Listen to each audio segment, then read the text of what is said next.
Yes, sir, we can. Okay. It gives us immense pleasure to welcome Mr. Srilan Mithapala, the past president of Tourist Hotels Association of Sri Lanka, Director Labs Leisure and International Board member of Asian Ecotourism Network. Sir has over 30 years of wide experience in the hospitality industry. His last few years in the private sector was as CEO of Saranjeev Leisure Management. For his efforts, he was awarded the Green Jobs Award in 2008 by the government of Sri Lanka. Sir also has a considerable exposure in the international hospitality arena, participating and presenting papers in many international symposiums, workshops, and travel fairs. He was the president of Tourist Hotels Association of Sri Lanka and led the very successful EU-funded Switch Asia Greening Sri Lanka Hotels project administered by the Ceylon Chamber of Commerce.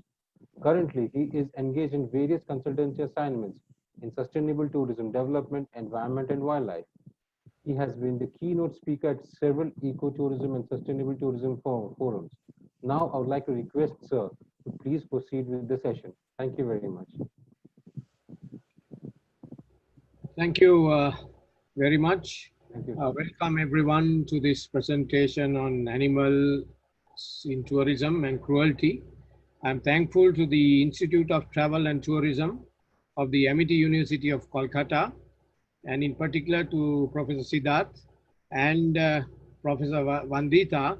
She is the one who originally um, reached out and contacted me, and I was very happy to readily agree to this because of my interest in wildlife and nature plus tourism. So I readily agreed to participate and talk to you. I'm going to talk about 50% of academic stuff and 50% wildlife field work, because I think there is a large audience of academics also involved. So my presentation will cover why tourism, why animals in tourism. First of all, why do we use animals? Why there is cruelty? And what type of animal cruelty is prevalent? And then we'll talk a little bit about animal rights and ethics, and then look at how we can use animals in a responsible manner in tourism. So why animals in tourism? A tourist generally seeks to explore. He wants to see something that he has not seen before. He's always trying to look at new things. So that's why he travels, to see something that he normally cannot see in his own environment. At the same time, people have always been fascinated by animals. There's almost everyone certainly likes animals in some way or the other in the wild or captivity. So therefore, obviously, tourism and the love for animals will go hand in hand, and there is a demand for animals to be used in tourism. So this has led to wildlife tourism. It is in the proper sense, people going out to another place to view wildlife in order to experience wildlife in a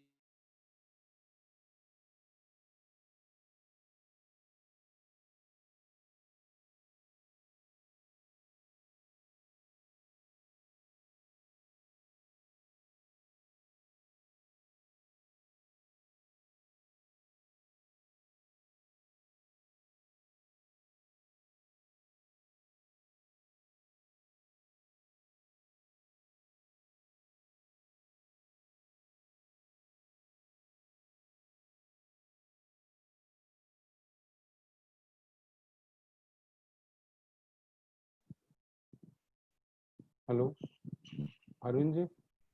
I think, sir, network is problem This maybe. is an issue, no? Can you please just contact him once?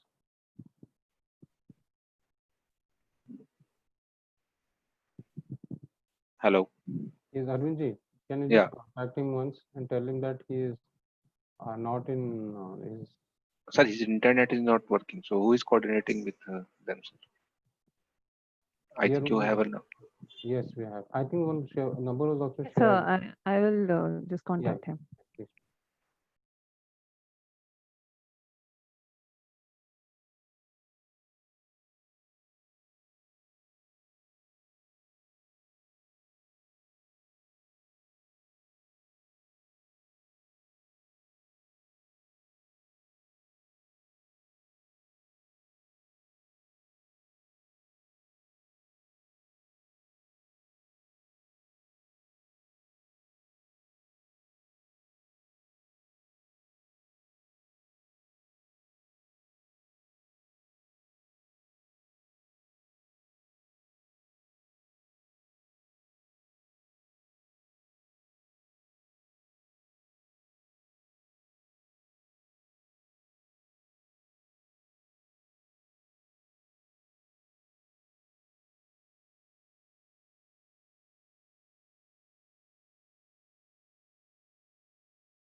Participants, I would request you to kindly bear with us. The guest will be back with us in a few seconds.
Dear participants, please be with us.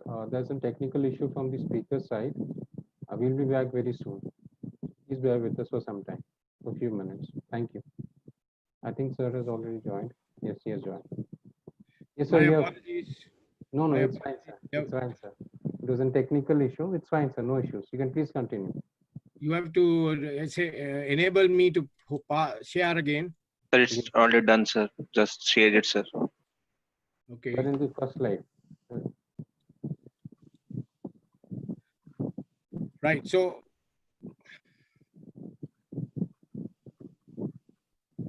we were talking about wildlife tourism, which is in sense how tourism people come to the another country to see wildlife, both when it's in the wild or in the natural settings.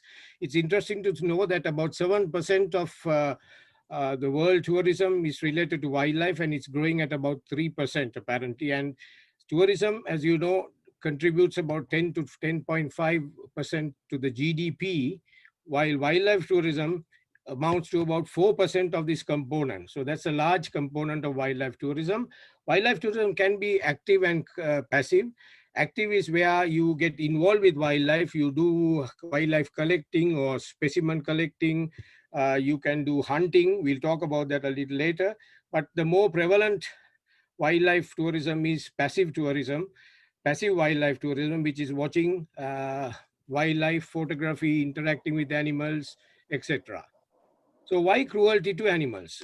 Now, you know, tourism attractions have a finite life cycle. People get tired of seeing the same thing over and over again. So when the novelty wears off, tourists demand to see something different. Like you go to a wildlife park, you want to see something different. You want to get closer to an animal. So obviously the providers start trying to push the boundaries and make animals behave or interact with them in a cruel manner so that you make the tourist happy. However, the research shows that many tourists are unaware of this thing because they only see the glossy stuff and they see the nice advertisements about these things. So many tourists apparently are not aware that they are actually going and seeing an attraction which behind the scenes is causing a lot of cruelty to animals. So this is something that we have to keep in mind. And what type of cruelty to animals is there in tourism? If you look at it from an overall point of view, in the captive animals, it's overloading and overworking for tourism, stressful, unnatural performances for tourism. Sometimes animals are drugged to make them accessible for closer interactions. Sometimes in the wild, animals are enticed to come closer to humans. So that also is interfering with the animal's behavior, and some animals are bred for exhibition and entertainment only. So there are some key stimulants, as I see, some things that motivate these aspects, and that is particularly charismatic animals. Firstly, always people like to see charismatic animals like the elephant, the tiger, lion, leopard. So always there's a push to use these animals even in the wild or in captivity for use in tourism. Humanoid animals like apes also have a big demand because they look like us, and so it's very interesting to have a look at them. And similarly, people like to get close to animals which are a bit feared, like snakes and sharks. If they can get close to them, there is some sort of a thrill. So the types of cruelty to animals in tourism, let's look at some examples, a few examples. There are many, but because of time constraints, we'll talk about the first thing is the most prevalent, most common thing, elephant rides. Now, as you know, I have done some work with elephants. I have done some research, and I know a little bit about elephants. Now, elephant spine is the ridge protrudes on the back. So when you have a about 6 people sitting on an iron frame like this, which is placed on the elephant's back, that hurts the elephant's spine pretty badly. And he can have long-term problems where his spine can be damaged. And this is a very cruel form of entertainment for tourists, where about 6 or 4, at minimum 4 to 6 people sit on one elephant's back, and it's very, very painful, and it is detrimental to the elephant's long-term health. Secondly, many times this is driven by demand. That means whenever a tourist comes, the elephant is taken out for a walk. So it can be even at 12 noon. The poor elephant has to walk on a tarmac road, and this is what his feet look like, sometimes blistered. So this is the very bad form of animal cruelty in tourism. But thankfully, in many countries, tourists have become aware that this is bad, and there is a demand to stop it. In Sri Lanka, by and large, this has been reduced to a great extent. Performance with animals like elephants in the zoo. This is in the Sri Lankan zoo. Very nice to watch, but however, it's obvious that the elephant does not behave or move his limbs like this in nature. So he's forced to do this. Sometimes to train them, they go through a very, very strict disciplinary process. Sometimes very cruel means are used to train them for this type of work, this type of entertainment. So this is another form of animal cruelty that we see for performing animals. Similarly, you find dolphins and orcas being used in ocean parks, being brought to land like this. You can see dolphins don't behave like this. People think that the dolphin is very happy because the dolphin's anatomy looks as if he's smiling, but he's not smiling. That is the way he looks. And they get the animals to do these type of unnatural things, which is forced. It is obvious that they are under a lot of stress. Sometimes animals are bred purposely for entertainment purpose only.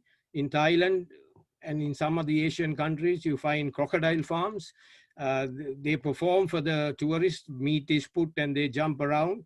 And after their life cycle, their use is done, they are destroyed and their skins used for handbags and things like that. So this is also, as I explained, a very irresponsible way of using animals. I explained that people like to get close to charismatic animals. Where on earth would you be able to get close to a tiger like this? This tiger is drugged, and you get a beautiful photograph like this and you take it back and you're very happy. But the tiger has undergone enormous behavioral changes. He is constantly drugged to be in this state. Turtles being released to the sea. Now, this is a classic example of where in the name of conservation, we are causing a lot of damage. If you understand, these turtles come ashore once or twice a year and they lay eggs on the beach. At a particular time, the eggs hatch and the hatchlings start moving towards the sea. They are inbuilt. They have a certain sense of the magnetic field of the earth, and that's how they find their way to back to the sea. Now, yes, when they start moving like this, there are predators like crows and seagulls, and some of the hatchlings do get destroyed. But that is nature. the nature will balance things. They will catch the weak hatchlings and the stronger ones will get to the sea. So that is nature. But here, in the name of tourism, what we do is we interfere with nature. We go and dig up these eggs, take them to a hatchery, and let the small hatchlings live there for a couple of days. And then when the tourists come, you pay $5 or $10 per hatchling, and you send the hatchlings into the sea. And here again, just like the elephant rides, it's at the demand of the tourist and not at nature's call when the hatchlings are ready to go. So you can imagine what a lot of stress, what a lot of trauma is being undergone by these hatchlings. And many of them, even though the tourists are thrilled to think that they are doing something great for conservation, they have all gone into the whether they have really succeed to live is questionable seriously. Encouraging wild animals in the wild, I explained that this is a famous elephant called Gamunu in the famous Yala Wildlife Park of Sri Lanka. He has been fed from small days and he has got used to it now. He's a strapping bull elephant with tusks, and he comes and gets asked for food from the jeeps. In fact, some of the jeep drivers take some food along and entice the animal to come close, because when the animal comes close, the tourists all get excited. They are thrilled, they are frightened, but that gives them a certain extra thrill and they get a better tip.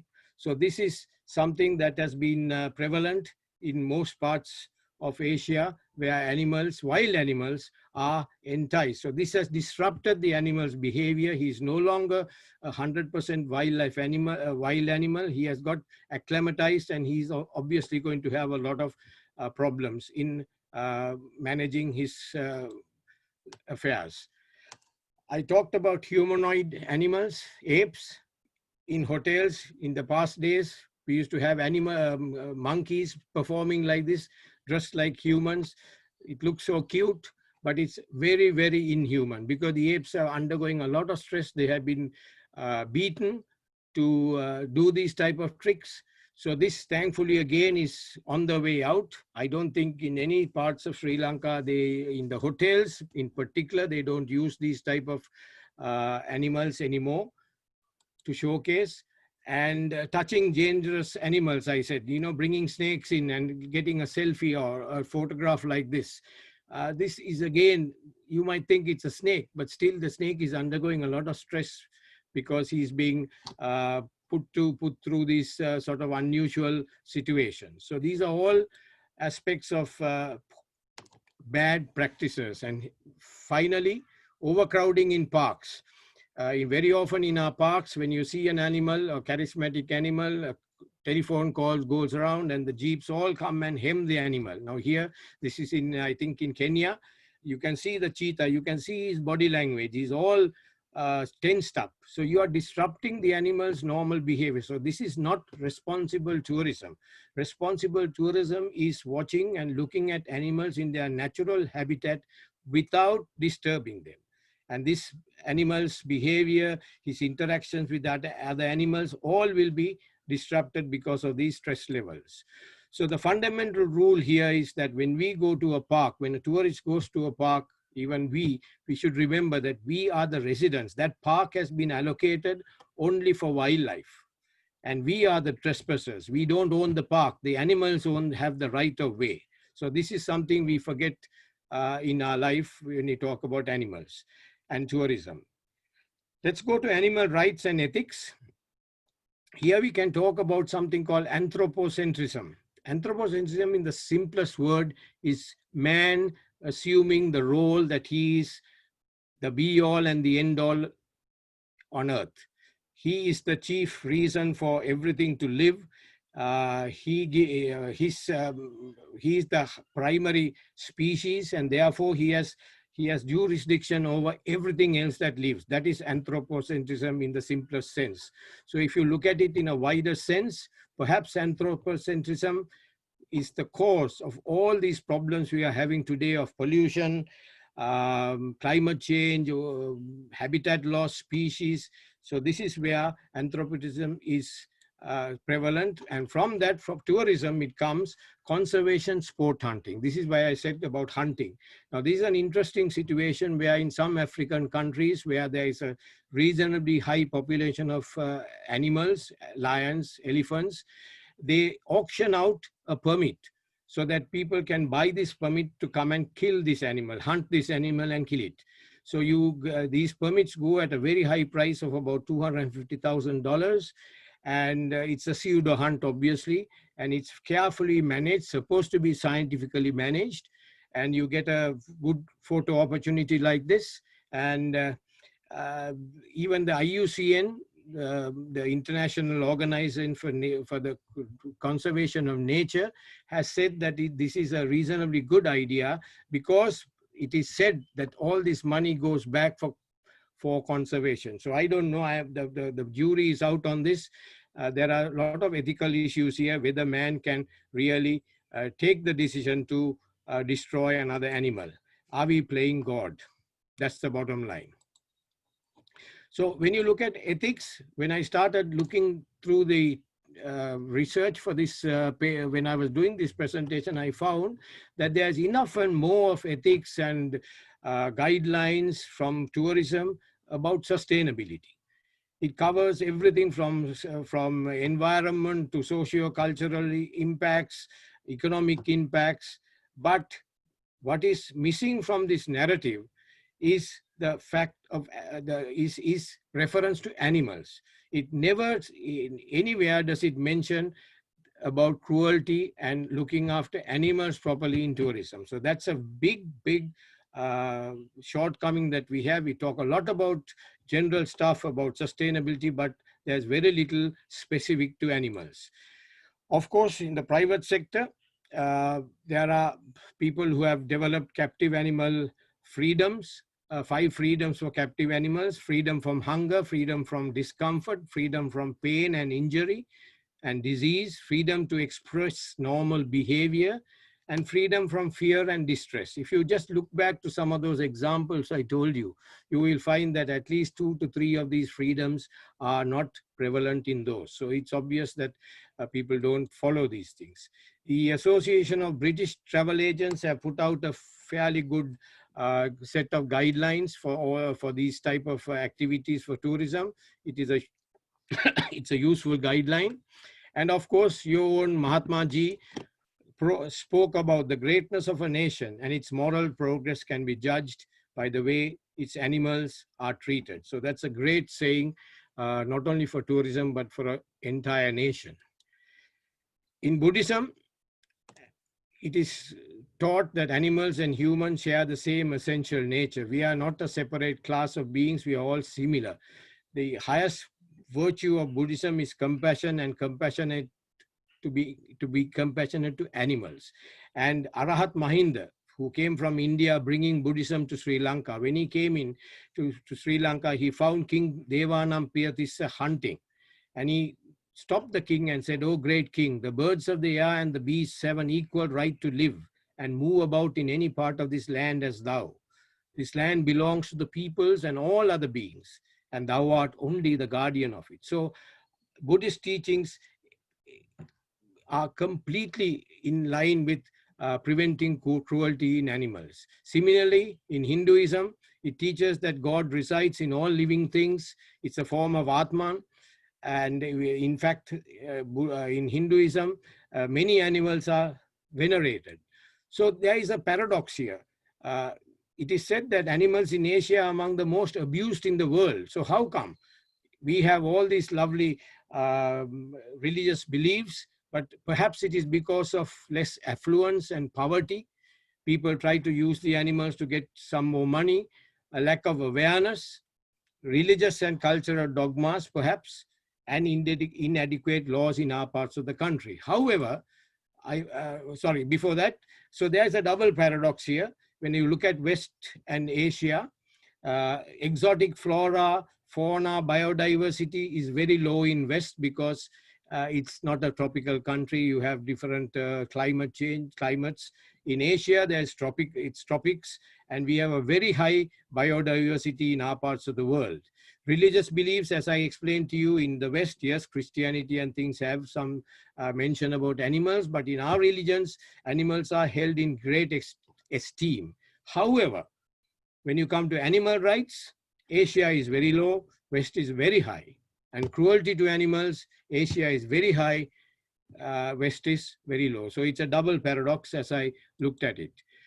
But having said that, I found a wonderful judgment from the Uttarakhand High Court about 2 years ago, where the High Court decreed that animals have the same rights and duties of a living person. It's a wonderful judgment, and I think India has not made sufficient use of this. I don't think there's enough traction, enough publicity given to this. This is a wonderful thing from our parts of the world, where we are generally seen that animals are not taken care of that well. So now let's look at responsible tourism with animals, the last part of the presentation. This depends on both sides, the animals, the tourists and the tourism service providers. It takes two hands to clap.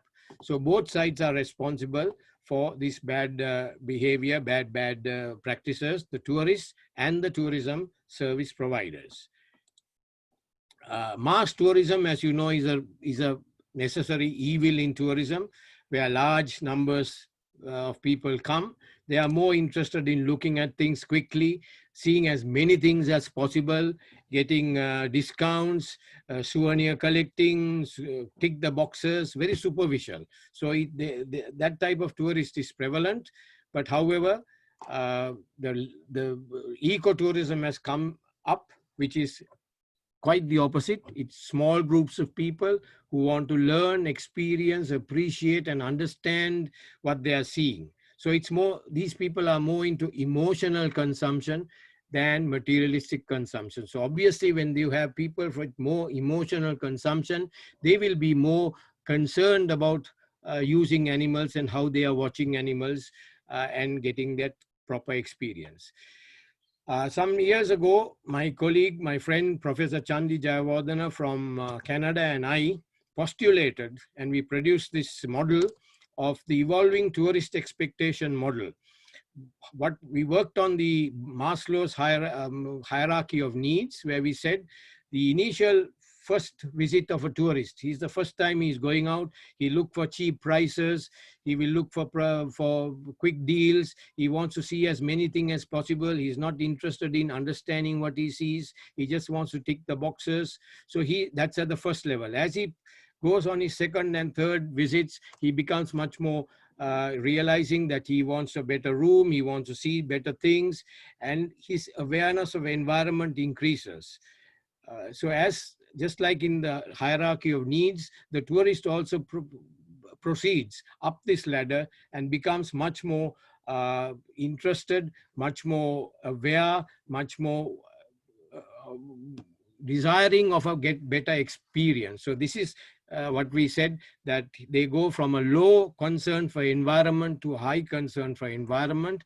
And the important thing is that as you go up like this, the higher end tourist will pay a much higher price for a more authentic, responsible experience than the initial mass tourism, the sort of materialistic tourist at this end, and the more emotional consumption tourist at this end.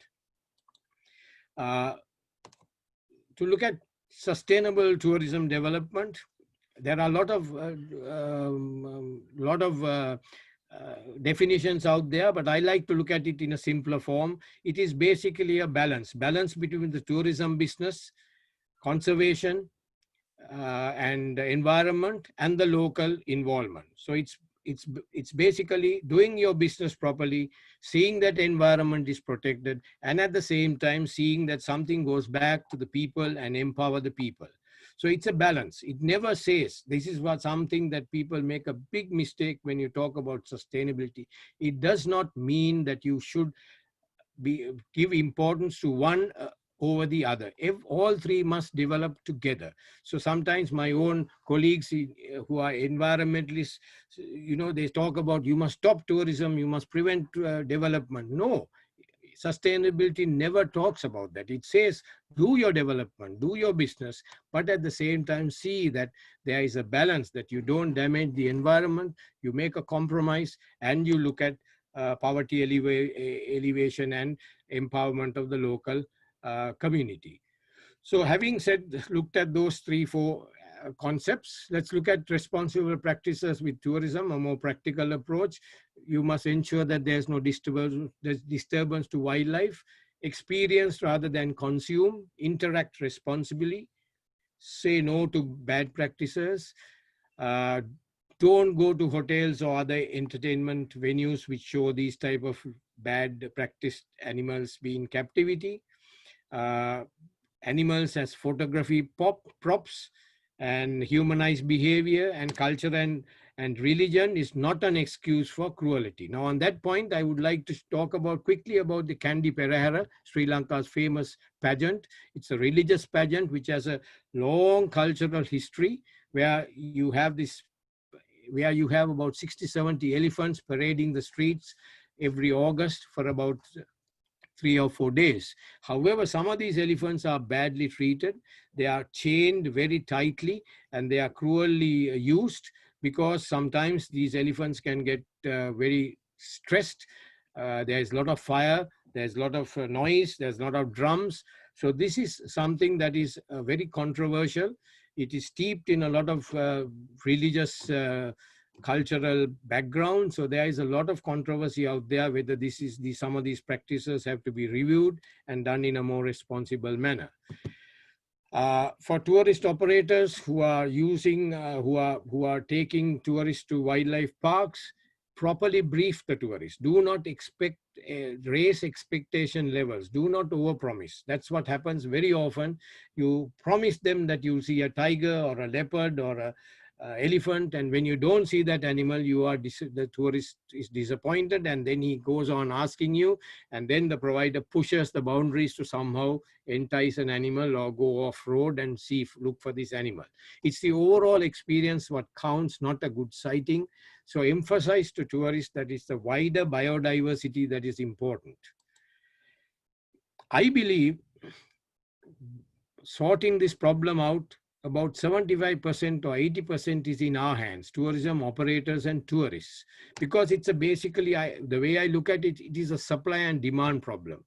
On the one hand, you have the service providers who do these safaris, or you show people in the wild, animals in the wild, or have captive animals. They are always pushing new things, as I said, novelty, changing things, pushing the animals' boundaries to do various unnatural things, because on the other hand, the tourist is pulling. He's asking for this type of thing. He's wanting new things. The novelty is wearing off. So there's a demand. So as long as the demand is there, these type of irresponsible supply will continue. Now, if we can say, no, we are not going to accept these type of practices. If we say we won't come and go for these elephant rides, we'll go for responsible ethical practices, then I think we can be quite sure that this type of cruelty can be reduced to a great extent without without resorting to all these laws and ethics and guidelines. Self-regulation like this is the best. So lastly, let's look at some examples to finish up the practical aspects.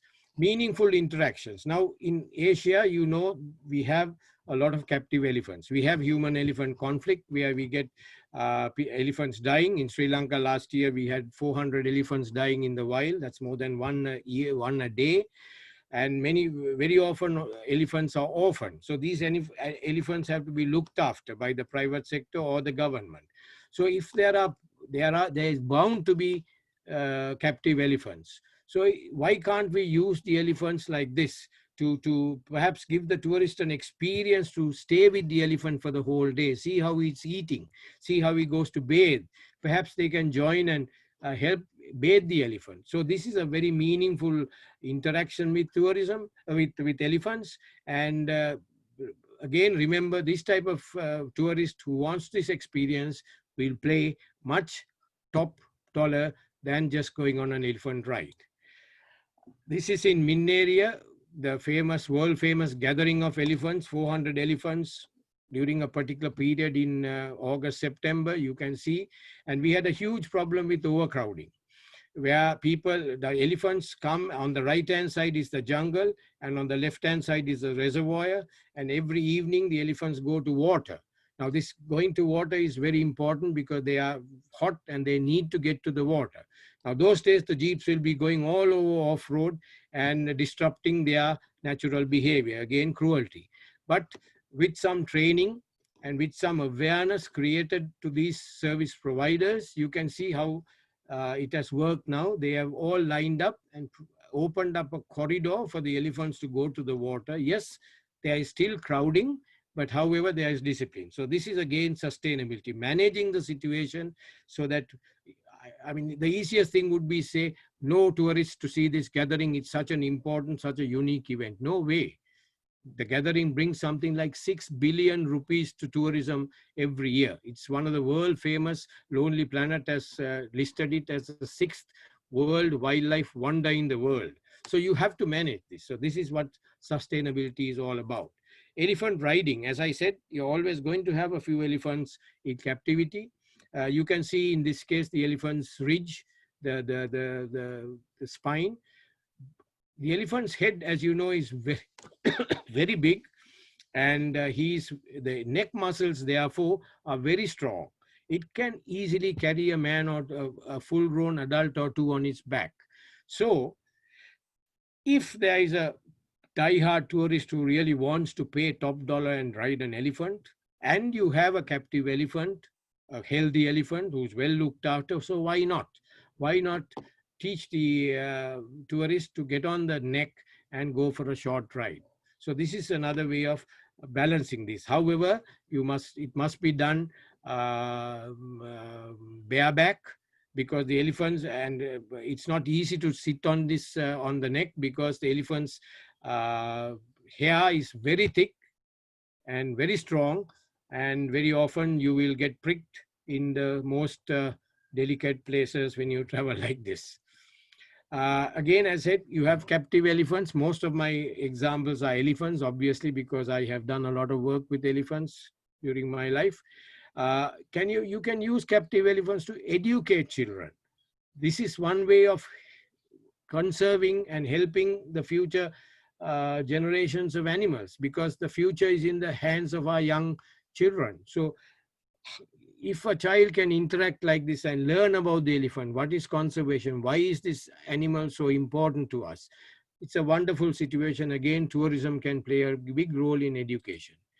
Zoos, a lot of tourists go to zoos, but zoos have to move from being exhibits and attractions to centers of conservation, education, and research. They have to move away from these bars. They have to be open zoos, open range zoos, where the animals are left in a more open environment. And I have interacted with Victoria zoos and done some lectures there. They changed from being a zoo to a conservation organization. So the Victoria zoos are no longer zoos, they are conservation organizations. So once they do this, you can see a huge shift there. This is Rambo, elephant in Udawalawe National Park. He has got used to being fed by people, and he comes to this bund. The reservoir is on this side, but he has become a huge icon for tourism. He comes here just to get some tidbits like bananas and watermelons from people. And he's a very docile animal.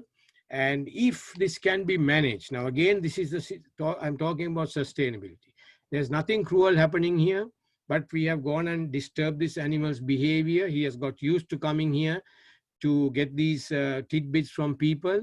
As long as we can manage it, can't we use this for tourism? Can't we use it as an icon for tourism? He's probably the most photographed elephant for tourism in Sri Lanka, because it's the most easiest thing to go up there and take a photograph of it. Last two examples, Rwanda gorilla trekking. This is a very, very wonderful classic example. In the Virunga Mountains, there are about, I think, 600 to 700 gorillas in about 10 troops. Now this trekking is under strict control. You go to base camp, you pay top dollar. You pay about $1,000 to $1,500 per person for this experience. So you go there and stay. Not more than 10 people are taken at a time. The rangers go out at 5 o'clock in the morning. They go up and scout around and see where the troops are, and then they radio back and say, right, you can come up now. And then the people are taken in 10 under very controlled conditions with rangers right around you. You get the most wonderful experience of interacting with these beautiful animals. And the interesting thing is 15% of the revenue earned goes back to the community. All these rangers are from that community. They have been taught. So this is a wonderful example of sustainable tourism development, where you are using these animals, but still at the same time developing the business. Lastly, from my own country, Jetwing Villuyana is a boutique hotel, a very exclusive boutique hotel, very much into environment in the central province of Sri Lanka. The story is that just after the war, when tourism was booming, the hotel was doing very well. Demand was very high for rooms, and they decided to build 6 more rooms in a jungle patch by the side of the hotel. Now, the hotel has naturalists, and they, as I told you, they are very much into nature. So these guys had noticed that there was this unusual small animal called the loris, a fairly rare nocturnal animal in this jungle patch, 1 or 2. And they said they felt that if we cut the jungle patch, these animals will die. So they took this up to the management, and the management took it up to the chairman. Now, if you look at it, 6 rooms coming in, you have the infrastructure, it's just profit on the bottom line, right? But this company took this up and said, if this is that important, we will not do this development, but we will buy some land adjacent and do these additional rooms in another location and leave this for the animals. Now, this is a classic, beautiful example of how people are thinking about the environment, but at the same time doing the business. But the bottom line, the icing on the cake is today, that little patch of forest is, I think, home to about 20 to 25 animals. Families are there now. They do night safaris, again, very controlled. And today, this has become a world-renowned conservation center for loris. So you can see how this small initiative, or not a small initiative, actually from the company's point of view, is a big initiative, right? To say, okay, we will not do this development, but how they have used this. And today, Jetwing is well known the world over for this slender loris conservation. So that brings me to the end of my talk. These are the references I used. I think I am right on time. I said 40 to 45 minutes. Thank you very much for watching, everyone. I hope it was interesting. I know there are so many other examples that we can take. You can always interact with me offline. My contacts are there, but I think, Professor Siddharth, I think we have some time for questions and answers. Am I right? Yes, sir. It was a very interesting session, sir, and it was an eye-opener for me as well. Many aspects you have touched, which is really crucial for the society to live together. Thank you. And so participants are equally excited. Now I request Professor Vanditra to please start coordinating the question and answer session. Okay. Thank you, sir. Sure, sir. Sir, thank you so much. It was a phenomenal presentation, first of all. And sir, we shall take the first question. This comes from one of our students. Yes. So the question is that nowadays there are many organizations, actually many big shots like that of Thomas Cook, who have actually removed all these features of elephant rides from their itineraries. Yes. We hear about observation only attractions like the Phuket Elephant Sanctuary, Save the Elephant Foundation, Happy Yes. Elephant Valley, etc. nowadays. However, many such self-proclaimed elephant sanctuaries are nothing more than glorified circuses. So, sir, what do you think can be done with regard to this from the point of tourism? Yes, that's a very good question, because even in Sri Lanka, it's the same thing. Most of these people, as I said, the demand side has pushed, and therefore there is a very uh, controlled activity. However, some of these things, like I showed you, the turtle hatcheries, right? They advertise saying it's a turtle conservation project. So unfortunately, like your student said, there are a lot of pseudo elephant orphanages that have come up. Unfortunately, I think they are not regulated. So you have to be able to regulate it also from the government side, which is necessary. But at the same time, like Born Free, like Save the Elephants have done, if they can do audits and sort of publicize and say, look, don't go to this, we will not recommend this. And TripAdvisor is a good source where guests themselves go and give the feedback that they felt very uncomfortable seeing these things. So I think it's a combination of regulation and self regulation that has to take place to try and stop these mushroom places. Thank you so much, sir. The next question is, does wildlife tourism need to redefine itself, keeping the animal abuse in mind? Come again, does the wildlife tourism need to redefine itself, keeping the animal abuse in mind? uh I don't think it needs to redefine. It is the way it is being practiced that has to be looked at, I think, because when you look at the proper wildlife uh, definition and responsible wildlife, it is pretty good. It says, look, you should interact with animals, but in their natural settings. Don't disturb them. Don't disturb their breeding patterns. Don't get too close to them and things like that. So it's us who go and distort this definition. So I don't think wildlife tourism per se has to redefine itself. It is the practice that has to change amongst us.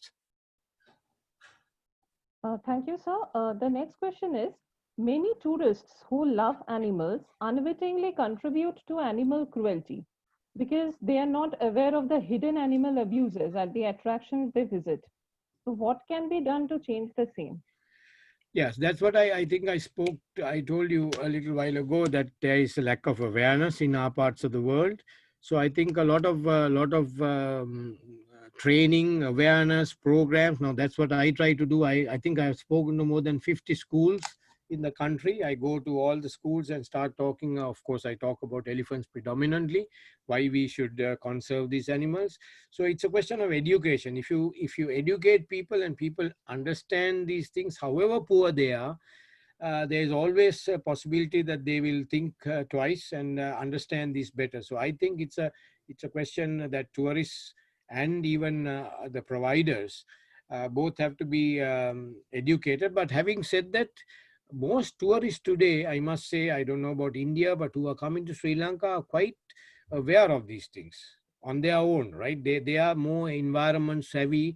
They will get upset when they see some garbage. They will see they will get upset when an animal is being ill-treated. So I think there is a change happening. And as I said, if the change is coming from the demand side, all this can be reduced significantly. Right, sir. On the same vein, there is another question, like how can we become a compassionate traveler? Now that's a term someone has used, a compassionate traveler, and keep animal suffering out of our itineraries. Yes, that's a very nice term, a compassionate, responsible traveler.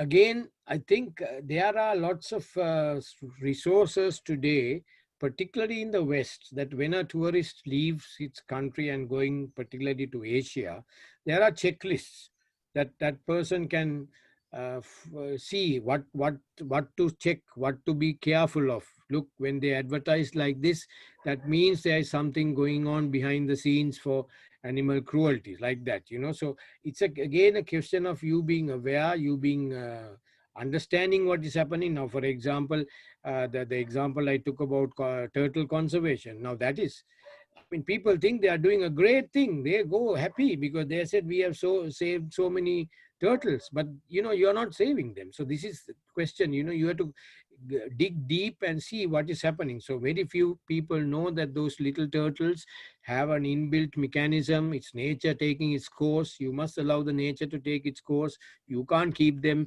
and send them off into the sea when you want. So these are things. So to be a compassionate traveler, you have to be an educated traveler about wildlife.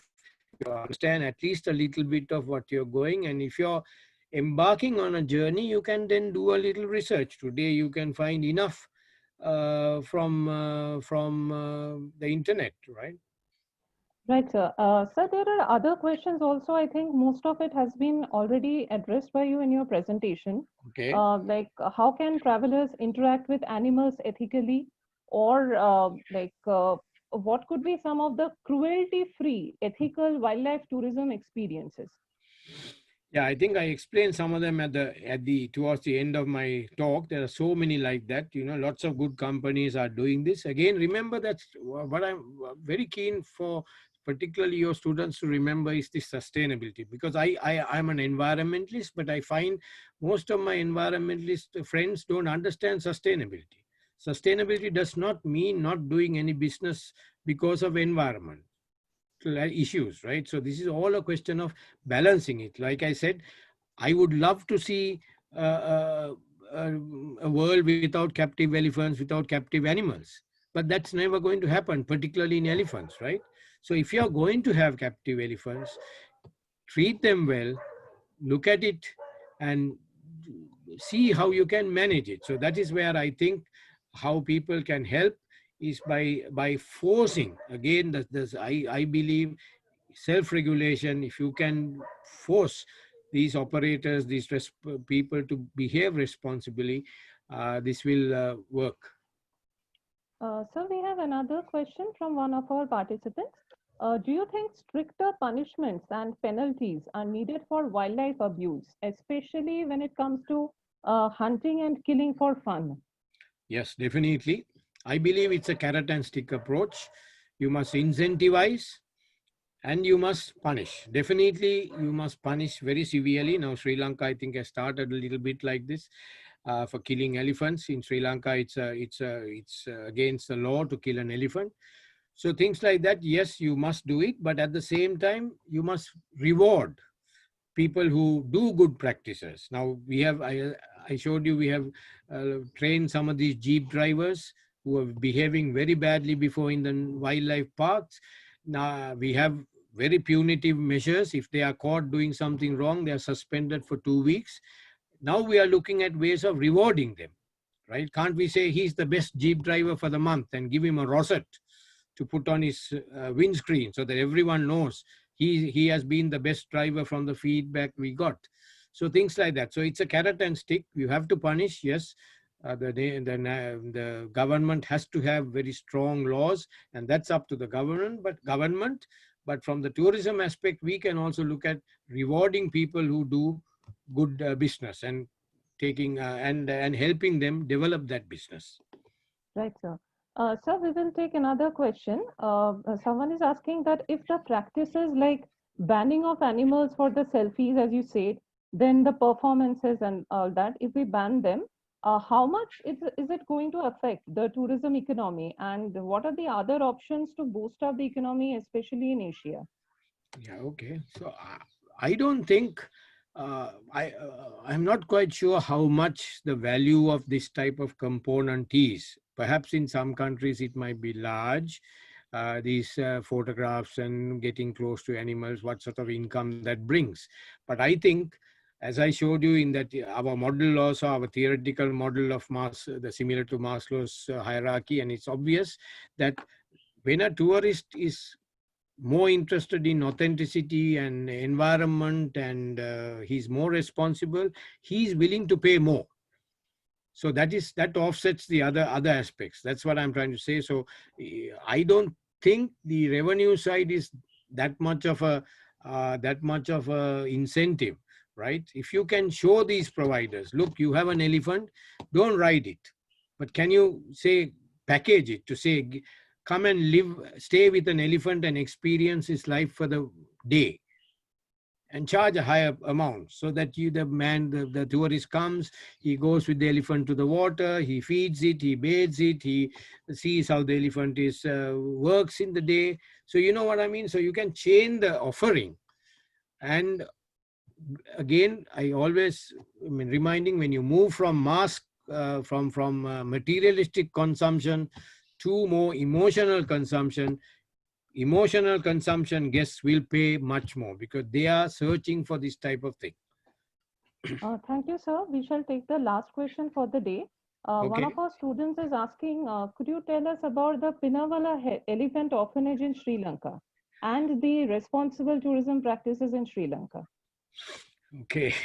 Pinavala is a bit of a controversial issue. I was the advisor to Pinavala for a little while for the government.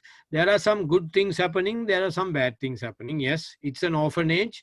It was set up to look after orphans because we have a lot of orphans because of the human-elephant conflict, as I told you. But I also was one of the biggest opponents of Pinavala when the minister appointed me as the advisor, and I had no way of saying no. So when I started going there, I saw the other side of the story. Now you find that the orphanage was designed for 30 elephants. Now it has 85 elephants, huge elephants. It was an orphanage. Now it's not an orphanage. There is a grandmother there. There's a grandmother, there's a mother, and there's a daughter. So, you know, this whole concept has changed. The government has to move in and sort this out, right? So how do you expect those poor mahouts to sort this out, right? You have 85 elephants, and it's like to control 85 elephants is no joke, right? When it has been designed to control 30 small fellows, right? So things like that, yes. So it's a good question. We can talk about Pinavala a lot. I have done a lot of work there because I got to see it. And I believe it was not marketed properly because people see different things. They see only the chains. Yes, sometimes you have to have a chain, but if you look closely, those chains are not tied tightly. They are just a deterrent because the elephant is very intelligent, remember. So when the elephant hears that chain clanging, he knows he should not run. So I have taken photographs close and shown tourists. Look, this, can you see this chain? This is just wrapped around his neck, right? It is not like what you see in pictures where it's been tied. So yes, but there are certain bad practices. So things can be improved, but again, that is totally under the government. It's not a private sector organization. So but of course it's a wonderful place to interact with elephants.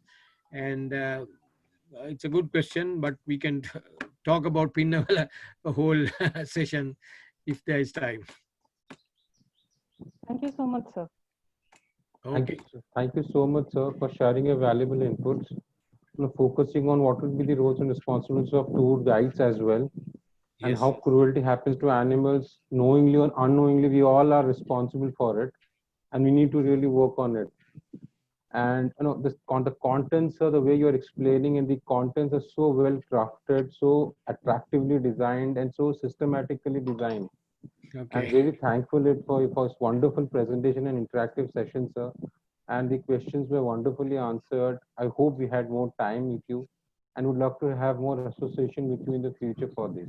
Certainly, I'm very impressed with the organization and how you got, I mean, it's very professional. And I also mutual the feelings that I would like to continue my association with Amity for future interactions as well. Thank you very much, Thank you, sir. Thank you so Vandita much, sir. and Professor Siddharth. Thank you, sir. So on behalf Bye-bye, of everyone. and tourism department, sir, thank you so much again. Thank you, sir.